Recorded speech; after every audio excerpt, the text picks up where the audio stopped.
What a waste of time. My life is rarely straightforward. It's deeply frustrating. I can show many examples of situations that shouldn't be so complicated, but they are, or you've been missold an idea, a vision, and it's just annoying. I had an interview for a warehouse, just a forklift job today. In all honesty, you see what I've got there with my books and things and what I do. I've outgrown that lifestyle, and I'm deeply frustrated that I even have to consider going back there. Not because I think I'm better than anyone else. It's just it's boring to me now. It doesn't challenge me. I just feel like a trapped animal in places like that. And it just I don't appreciate that. I also struggle with conformity. I also don't like the fact that we lose so much time to jobs more than I think people realize. It doesn't matter if you work 5 hours a day. Doesn't matter if you work 8 hours, 10 hours. That's the irrelevant part. It's the fact that the majority of jobs are 5 days a week. Even if you only have to attend for an hour, you still have to get yourself and take you to that place. So there's a place you have to visit 5 times a week, and there's only 7 days. That messes with your head, especially if you don't really enjoy it that much. It doesn't matter. So it doesn't matter how often you're there. It's the fact you're having to send yourself there. And everybody's like sheep; they just conform, keep doing it and doing it. They don't think there's anything wrong with that, and that's because they're used to it. It's only when you take yourself out of that and you allow yourself a space of freedom do you realize how frustrating it is. So for me, it's not the amount of hours I'm stuck somewhere. Although, of course, the longer you're there, the more freaking demoralizing it is. It's the fact that you have to go there every time. You have no say in it. It's like that's where I need to be. That's where I need to be. I'm someone that's a bit more whimsical. I like a bit of change. So yeah, that's the part that gets to me the most. Is that constant having to attend. It's like being back at school. That's all life is. It's just constantly cycle. Heaven forbid we want something better for ourselves. So I had a job lined up, well, an interview, and it was going to help me get out of my financial situation at the moment. So I have ambitions, I have different areas of myself, and I prioritize different things at different periods, depending on how I feel within my life. I have no problem suffering, sacrificing. That's my life, you know. There's no point people projecting what they want for their life on me. I'm not interested in living someone else's life. So someone might say that's unstable. I wouldn't do that. Yeah, you wouldn't do that. I do that because I want my freedom more than anything. I don't care. Money isn't the obsession I have. Freedom is. So what I attract to and what I desire for my life is going to be far different to what the average person is because they'd rather have the fancy TV. Don't get it wrong. I want nice things too, but not at the sacrifice of my happiness. And so people think keep buying this, keep acquiring that. It's going to make them happy. You're still miserable because the job's shit. So it doesn't matter how much you try to trick yourself that in your spare time you have all these things. You still have to take yourself to somewhere that potentially makes you miserable. So how does that make you? How do you actually feel about your life? A lot of time you find those people are miserable, they're frustrated, and they don't know why, and it's because you refuse to change. So so sometimes I have to take that step back and go back into traditional work after I've worked a project or I've done something else, and it is a huge step for me because I feel like I'm sacrificing just my freedom. I'm sacrificing control of my life, and I like to be in control of my life. I don't like working for other people. I hate it. I don't like being bossed about. I don't like being given orders. I don't like the monotony of it all. And I don't like the fact that someone thinks they're in a better position to tell me what to do than I am for myself.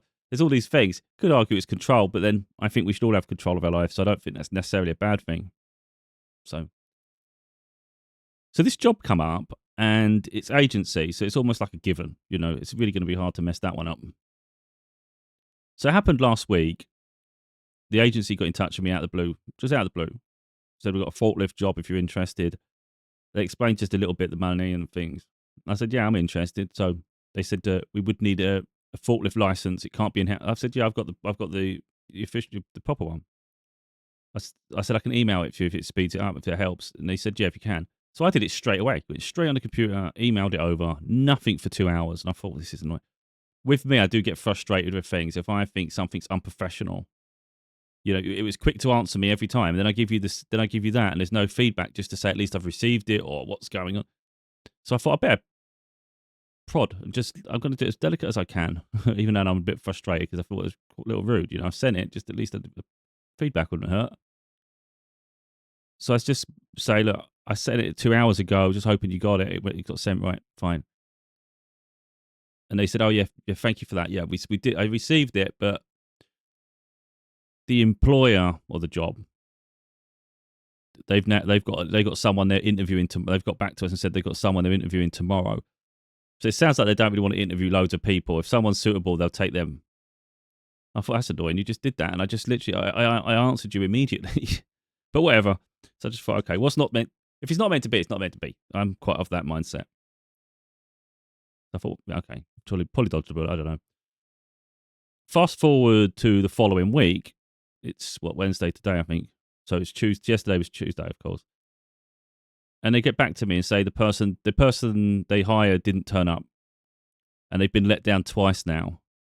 So they really need someone that's reliable. Are you definitely interested? I'm like, yeah, I'm interested. Alarm bell's going off a little bit. Like, why did 2 people not stay and left very brief? Like, I was only there briefly. On the one hand, it could have been early hours. Maybe they didn't feel comfortable. But it does raise alarm bells.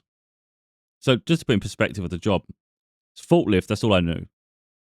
And the hours were Monday to Friday, but Monday to Thursday was 6 a.m. to 3 p.m. So typically it'd be 6 till 2. You do the extra hour, but on the Friday you finish at 12:30. And I thought, okay, that makes sense. If you do the maths, it's probably half an hour each day from Monday to Thursday goes towards that early finish you're going to get on Friday. And there's probably half an hour that pays for your lunch break. So you're going to get paid the full day up to 2. So 6 till 2 normal work is probably what you're going to get paid roughly. But anyway, so you're going to be there till 3. I thought, that's a bit of a pain. So it takes about 20 minutes to get there. I mean, I've done early shifts before. I just haven't done it in a long time. So in my head, I'm thinking, oh my God, I've got to get up all over again really early. This isn't fun. But you can't win either way, can you, really? But I thought, okay, I can make peace with that because at least you get a longer week. It feel like a longer weekend because you'll be home by like 1 p.m. or something on a Friday. You've got the weekend off. Just you've got to be in early again on Monday. But that I always talk about that. Balance is key, and that's what I look for. When I'm looking for jobs, I'm looking for somewhere where it's respectful, the job's manageable, but I also prioritize location and the work hours. For me, the work hours are everything. Like, there was an interview I was supposed to have the other day, and I declined it in the end. But I don't want to go too far off this one, but I think it's important because doing job interviews, it could be like something I do wrong, it could be something they do wrong.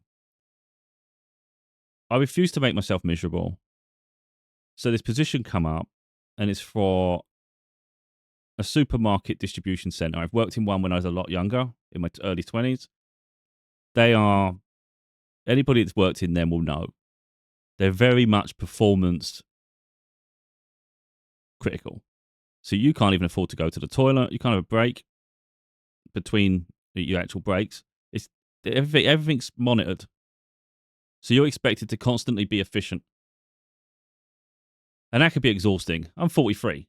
In my head, I'm thinking, well, if in my 20s I could do that, I have no problem. I've got in my mind, I can work that for hard. But I'm 43 now. I'm not sure how hard I can keep doing it. And you're thinking in your head, how long can I? I'm not young like I used to be, and I don't really want to do that crap anymore. I've been there. Why have I got? The other side is, why would I get a forklift license a year ago, renew it? I've had forklifts throughout my life. I've got all sorts of different ones. But the one I have is a counterbalance, which you usually do yard work and you can do stuff internally, but it's the simpler one, but it's the one that's likely to be more useful with a wide range of companies. I actually prefer using a reach truck, which is internal. It goes higher, but it's weird. I get the counterbalance license, then there's loads of reach truck jobs, and there's less. You can't win with this. So in my head, I'm thinking, well, I don't really want to do that sort of work anymore. I don't even want to go back into warehousing, really. But if I'm going to take a step back, I should be using my forklift license. It's just stupid. Why should I put my body through it when the forklift can do it? Even nowadays, most jobs, if you're forklift, it's usually 50% on the truck, 50% manual. It could be less it could be even more manual, but at least you get a break. So there's different parts to your day, So this supermarket one, there's a couple of, so there's multiple things, and this is what I'm saying. So I know some people say, oh, if you want a job, you'll just take anything. No, I don't. I would rather be poor to the brim and be on. I'm quite a transparent person. My finances right now are absolutely terrible, to the point where if the job had worked out, I'd have struggled to have lunch for the period between now and the end of the month. And so how do you go through that? I've just said, so yeah, I understand. I look absolutely mental, but my mind, I can't be captive to something that actually makes me miserable. I'd want to shoot myself. And because I have plenty of experience in so many different aspects of warehousing and logistics, I know what it's going to be like before I even get there. I know immediately. I picture it all. So it was, they have a permanent PM shift or a permanent AM shift. So I was applying for the AM shift. I hate working late. I hate working nights. What I don't like is work disrupting your life completely. And PM shifts and night shifts, it messes with your whole lifestyle. Yeah, you get paid a bit more. It's not worth the hassle. I'd rather just get it done early. Personally, I'd rather start about 8 a.m. because then it doesn't feel so mental in the morning. And then maybe just finish at 4 or 5, 4-ish. I think 8 till 4 is probably, for me personally, I think it's probably the better balance because you're not so exhausted from getting up early. But either way, I'd rather. But if the only alternative is to start earlier and finish a little bit earlier, then I'll take that. But I don't want to. I'm not working later than that. Well, 9 p.m. probably be the latest. I wouldn't start later. I'm not having my whole day ruined by jobs. It's just stupid because there's always alternatives, even if you've got to wait 2 weeks. You know, that's the thing. Something will always come up later. It's just how much you're prepared to sacrifice to get the position you want. So that one was 5 days a week, but you would have to work weekends. So it alternates. So you can't plan anything. And again, I've already said the jobs drive me crazy anyway. So you've got a job that there's no structure to it. It's just you don't know what days you're going to have off. And with me, I want my weekends free. For instance, my daughter's got school. She lives with her mum, but she'll randomly just FaceTime me, and we could talk all day. We don't do it all the time, but when she wants to, I'd like her to have the freedom to be able to do that. The idea that she's at school Monday to Friday, I'm off on a Tuesday or Wednesday, that's no help to anyone, really, within my daily life. And then when the weekend comes, if she feels she wants to confide in me, she wants to have a conversation, I'm at work. Now, you could argue you're only there till 3, you can talk in the evening. When you do early morning starts, depending on what time you go to bed, if you didn't get enough sleep, a lot of time you pass out in the evening. You just randomly, because you're exhausted. So that could be your weekend, just being tired all weekend. So that's another thing. Second of all, there was an area that's on it. It listed it. There's an area within the business where you might have to work in the freezer at minus 18 degrees. I've done that before in another job when I was a lot younger, and believe me, even with the clothing, you felt it. I don't really want to put myself in environments like that. It's a bit extreme. The other thing was you have to wear a headset, and the thing will talk to you and explain your next order you got to do. And it's like that. First of all, how hygienic is that? Do they clean them? Who's been using them before me? And I don't want something yapping in my head all shift. This is just what I'm saying. There's plenty of jobs where you don't have to deal with this crap. It's just, for me, that was too mental. And I just thought, I've been in those places. You're going to be under so much scrutiny and pressure. For what? So immediately after I declined, I didn't do that one. I got this other job opportunity. And like I say, you thought it was going well, but then they already had an interview for someone else. So I get a message yesterday saying, are you still interested? And I'm like, yeah, I'm still interested. So they say, okay, so we'll forward your resume, your CV over to the client and see what they say when they get back to us. And then they said, when are you available? Now I've got a few things going on this week with my home. I've got a couple of repairs to do. So I'm only available certain hours. I'm not missing these. You know, these are already set. So I'm like, I can do it between these hours this day, these hours this day, or all day on the Friday. And then they said, can you do like 11 a.m. tomorrow? And I'm like, yeah, I can do 11 a.m. tomorrow. And then I turn up, and I'm quite good at finding places. I see the big logo on the building, but it's sometimes you get a bad impression from places, and of course it's just exterior. But they've signposted it well for deliveries, but for people who are visiting who've never been before, it's not easy. It wasn't easy to navigate at all. I found a car park, but it was all like metal fenced everywhere. and it looked like the car park was attached to a different company, because on the one hand, it's a big building. One half had one logo, which is the logo I'm looking for. The other one had a different one, and the car park is attached to this different one. So I'm thinking either they're the same company and they've got just different subsidiaries sort of situation, or I'm parking in the wrong car park. So I think I'm in the wrong car park. This doesn't make sense. So I go to get out, and I realise if I come out of this car park, they come out of this, and I go down the road, it's definitely not that building. So it can only be here. So I go back and park. I know it's a long-winded thing, but this is what I'm going through. It's just like, for me, it's not signposted well at all. So then I go into the reception area, and this is one of the things I hate about some of these companies. I hate the ones that don't have a receptionist, or at least a visible receptionist. If it's upstairs and there's no sign point saying visitors are go, think about this. This is what I had.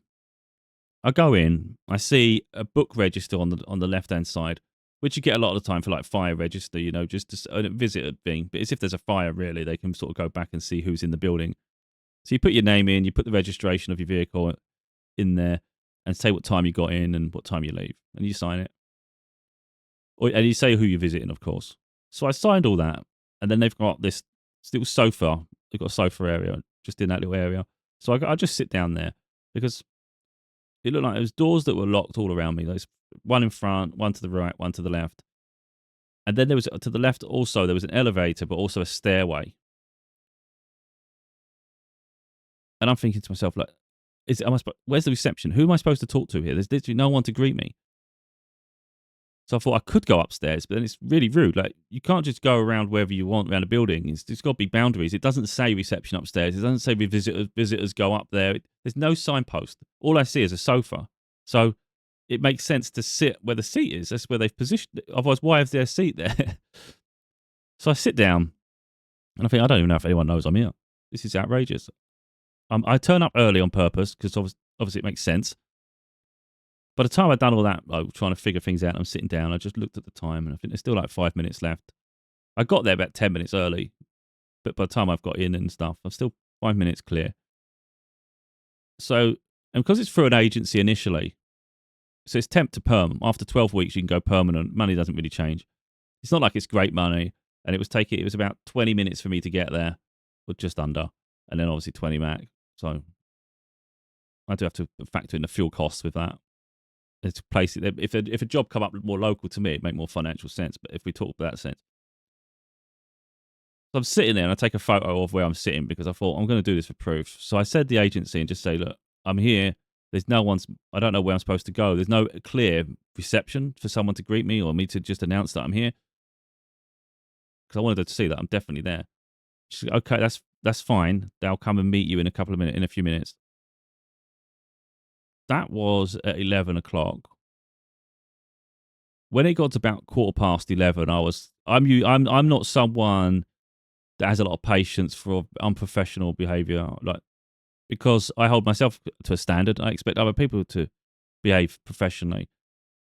I know some people think you should just, if you want it, you stay. If you stay.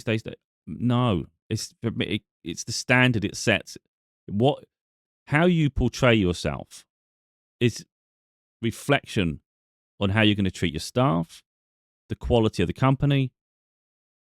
When you've set a time for 11 o'clock, you should be there at 11 o'clock. If you turn up 10 minutes late, for me, I'm not impressed, but I can put up with it to a degree. You start pushing it past that, and I'm getting, it's not I'm anxious, I'm inside, I'm pissed off. Because for me, it's unprofessional. If it was the other way around, let's say I was supposed to be there at 11 o'clock and I turn up at 20 past, half past 11, they're not gonna be impressed. They probably won't even want to see me. They say you're too late. So it goes the other way too. But everybody else, a lot of people, they'll put up with abuse. They'll put up with just mistreating you because they dangle something in front. Me, I don't even care how bad my situation is. That was unprofessional. So I put up with it just for a few more minutes, even though I just wanted to throw myself out the door and go, because I thought, I don't even want to work for you now. Like, this is just ridiculous. So I gave it a few more minutes, and it got to about 18 minutes past, and I just thought, it got to the point in my brain, in my mind, where even if they came out now and wanted to talk to me and we're going to have an interview, and I don't want to hear anything they've got to say. I don't even care what you've got to tell me now. It is ridiculous. You've just left me sitting here the whole time. Now, I know incidents can come up in workplaces that are unforeseen, but at least send someone to go and tell you that we're aware you're there. Here, do you mind just staying a little bit longer? It's not hard for that, is it? If I was in management, that's what I would be doing. I would be aware of the schedule. We've got someone coming at 11 o'clock. If I'm not available to greet them, can someone go and greet them and just make them comfortable and find out if they'd mind waiting just a little bit longer? Because people have plans in their life. You take time out to do this, you know? And the idea that you just either forget your schedule, which is incredibly unprofessional, or you just don't care that someone's waiting, is that's just bad manners. So either way, I'm not an idiot. So I thought I've already instructed the person I'm here, my one, so they could have messaged them over. They could have done anything they need. But either way, they should. The other people, they're the ones that told me they informed that they wanted to see me the next day at 11 a.m. I could have done any other day. We could have done a different time another day. They're the ones that said that they want it the next day. And the other side of that is they've lost two people. They've been let down quite quickly, consecutively. So surely you want to get it right this time. So why would you make someone wait and then have them leave? Like, I would have been more than capable of doing whatever the task they're going to ask me to do. So why not just freaking meet me? So, even if they had tried to call me from when I'm leaving, as soon as I've decided to get up and start walking out, if they'd come out to try to talk to me, I'd have said, I'm not interested now, sorry. I'd have been as polite as I can, but I just said, no, I'm not interested. Because we're done now. It wouldn't have mattered. So even as I'm going to the car, I'm not sort of like panicking someone's going to start shouting, oh, it's like, no, I'm done. We've finished. I've just sat there for 20 minutes, plus the 5 minutes before, like even the 10 minutes I got in the car park and the messing about before that, trying to find the actual location. The whole thing. And the time to get there, time to get home. It's just a joke. So yeah, I weren't impressed at all. And I just thought, no. I'm not putting up with this. So I don't regret things. That's the thing. I'm just more irritated by them. So as I'm driving home, I'm not thinking, I don't think to myself, oh, you could have handled that differently. No. They're the ones that should have handled that differently. When you go to an interview, it's for them to impress you just as much as you are there to impress them. So I wasn't impressed. Simple as that. Yeah, things are hard. Finances and things, but I'm not someone who loses confidence in myself because I have a standard that I expect to be met. And I just think some of these interviews, this is really part of the problem as well. I do find this a lot with companies. I've spoken about it in the past. There's a lot of people who get promotions who are just unqualified. They're not even capable of functioning in the roles they're given. So you could have someone that's going to interview you that's either a supervisor, team leader, manager, whatever rank they are. They're probably not even very good at what they do. So you've got to try and impress this person to get the job. You end up working alongside them, and then you start realizing they're not even capable, And yet, at some point, you had to try to impress them, and it's just crazy, isn't it? So again, I'm already aware of that. So when you're going into an interview and someone isn't punctual, they're not being professional. It's like that's no good to me. That's no good. And I did actually look around. They've got a floor mat. It's an established company. I'm not going to give the name of the company out, but I thought, oh, this could be interesting. Different type of industry and things with what the products they create. But I looked at the mat on the entrance and I just thought, that's filthy. Surely I don't look. Let's say it's just logistics people coming in and out, and it's rarely you have someone from corporate or something. But it's not the point. Surely you have a clean rug at the front that really shines and just announces the company. Then I looked out the window and looked at this canopy thing, just there's the glass thing that was arching over the door, and it was just full of moss and things. It's just like, I just thought, that's outrageous. That's just disgusting. Why don't they clean that? Who's in charge of maintaining this building? Because that sets the standard as well. I know it's only, you could argue it's minimal things, but maybe that's representative of the rest of the company inside and out. That's what it shows. So I'm already looking, thinking, this is a cowboy. These are cowboys. That's what I'm thinking in my head. These are cowboys. They don't know what they're doing. I don't really want to work for people that haven't got a clue or not respectful. So I just thought, I'm finished now. I'm going home. It's a bit like Forrest Gump, you know, when he's walking and he's running and he says, I'm gonna go. I'm going home now." That's what I'm like. I've set myself. I was professional. I was punctual.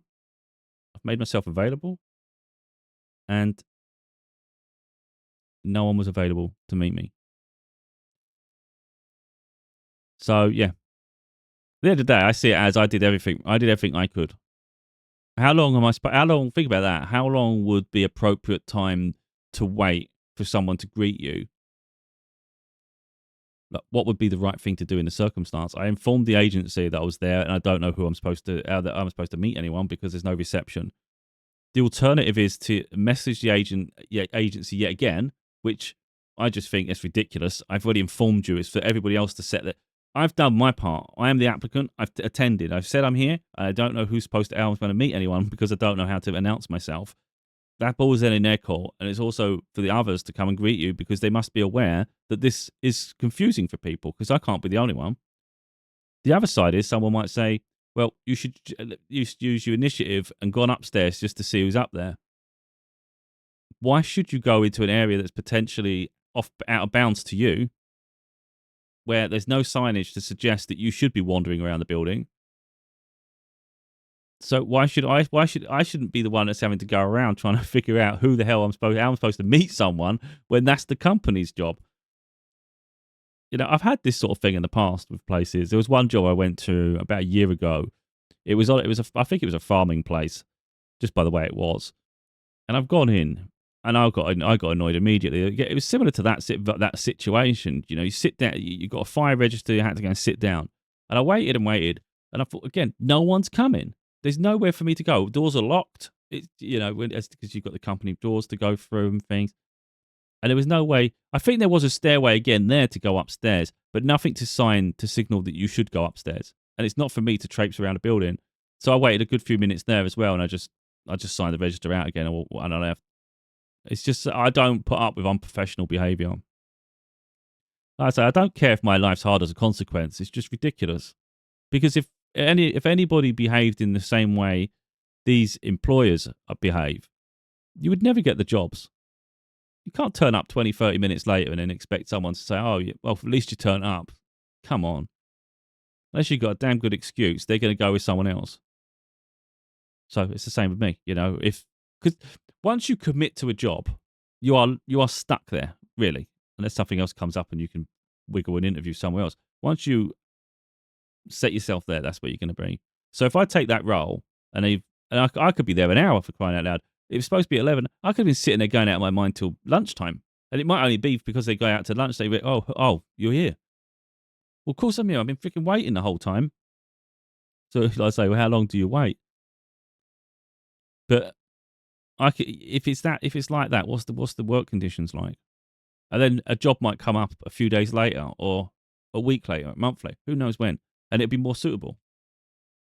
So I've already put my name in for another position anyway, and it did say it was viewed the other day. I don't know if I'll get it or not, because there is a problem inherently with me that makes it hard for me to get the warehouse jobs nowadays. I used to get them like that because I've got such experience and I've got all the skills with the forklifts and different machinery.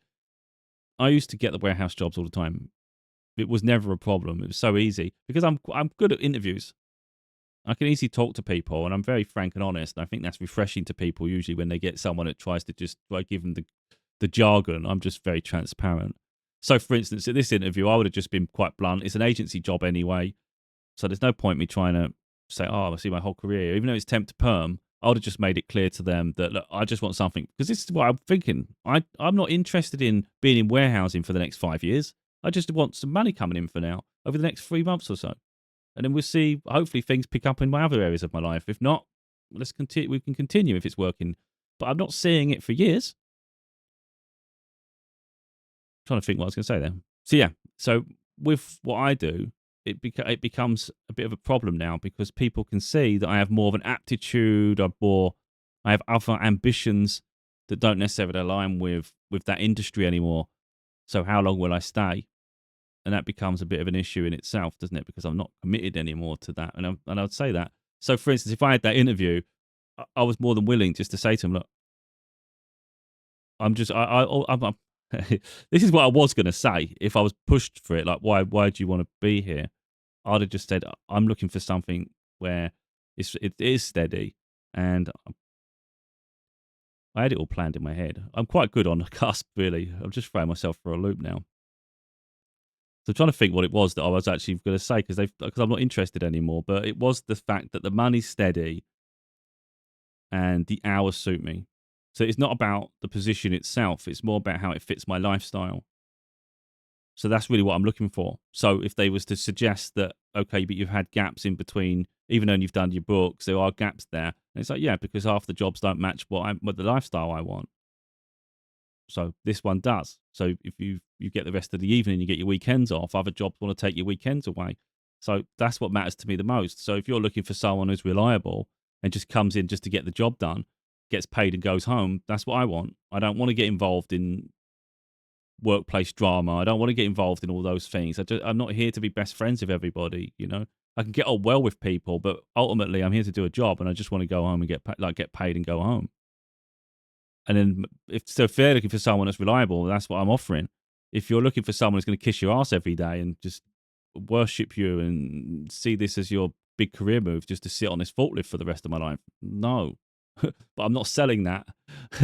I'm not in. So I'm not even. I wouldn't say that to them because I'm not interested. 5 years ago or so, I would have been saying yeah because I had ambitions and I just thought I could go in. Maybe I'll get to become a supervisor role. Although I've never cared about leadership, I just thought I'd had opportunities in the past I turned down. I thought okay, I could see how that goes. I think I'd do well with it. We'll see what happens. But then all the jobs end up toxic with stupid cultures where people act like children. It just becomes workplace politics, like you're in a school playground, and that's a lot of jobs are like that. People get involved in their others' lives too much, and just becomes a bit of a joke. And when you break it down, all we really want to do is be respectful of each other, so you can have a bit of a laugh. It doesn't have to be so deep and personal. You can just have fun with each other and to get the job done, of course. Because you don't want it to be a miserable place where you just work like a mule. But fundamentally, you're there to do the job, and you're there to get paid and go home. You're not there for fun. You're not there because you want to be there. You're there because it gets you paid. And I think people get caught up in the workplace politics of it all, where they just make it more of a social event, and that's where they are. And then it becomes, this one's popular, this one isn't so popular, this one has a bigger group, they have lesser group. It just becomes a stupid dynamic because some people have just misplaced work as a social gathering rather than work is the place where I earn money to allow sustenance into my life away from it. So I'm only here to make my life bearable outside of work. I'm not here because this job is my be all and end all. So I usually find it quite crazy when companies interview you and they want you to just say everything. Oh, I've always wanted to work here. This is a great place to be. Blah blah blah. It's like you're just talking shit. If I was an interviewer, I'd be looking thinking they must be full of crap but yet most of them salivate over that. That's what they want to hear, and it's just why do you want to hear fake answers? Just let people be honest. I'm getting to the point personally though where I can't even bother dress up for interviews, especially considering it's manual work anyway. What's the point of trying to look overly presentable when you're not going to wear those clothes anyway when you get the role, and it's got nothing to do with the industry. So I turn up today. Now you could argue I dressed. It's the first. I don't think I've ever dressed as low down as I did this time, but I just didn't really care, to be totally honest. It didn't have any bearing on the interview because no one even come out to meet me. So it's not a case of, oh, you didn't dress appropriately. That's why.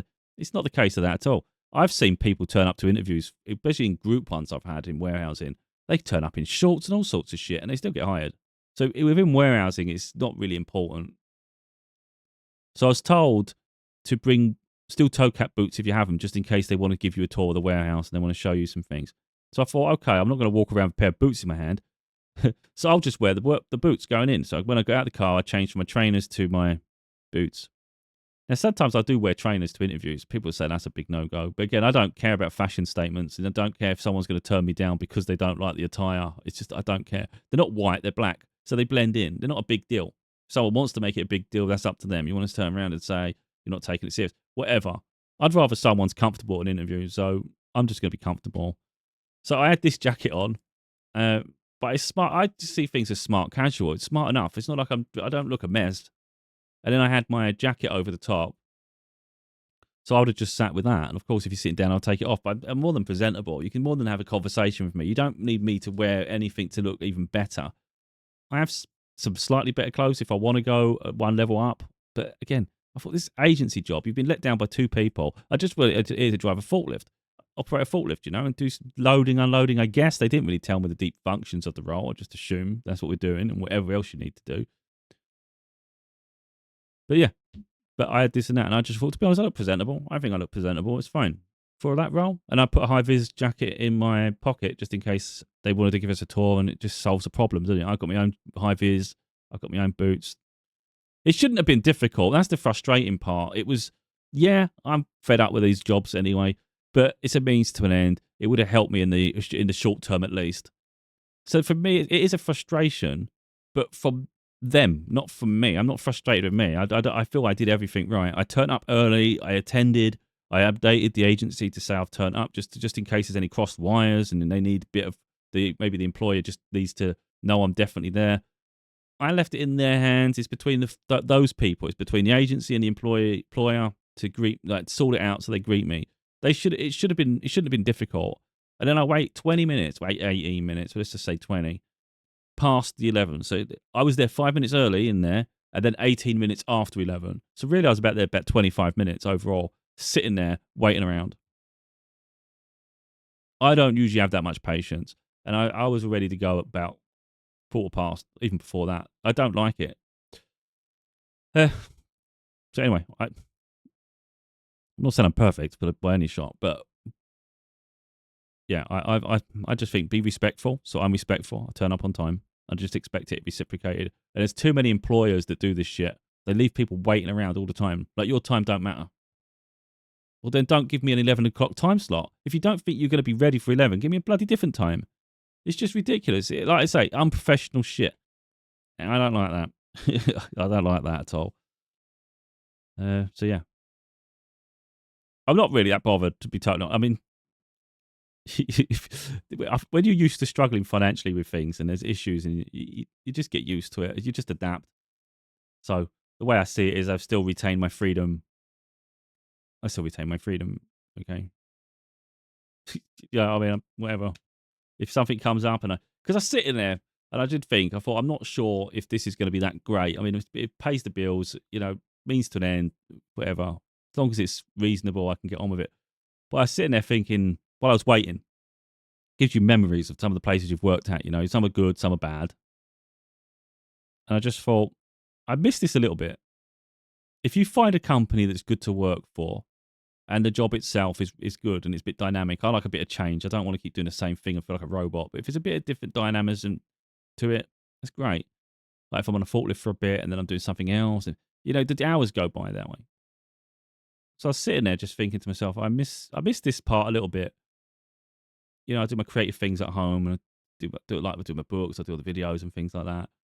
But being in those places, if you're around the right team and people, it can be quite fun. And it's nice to have somewhere to go like that.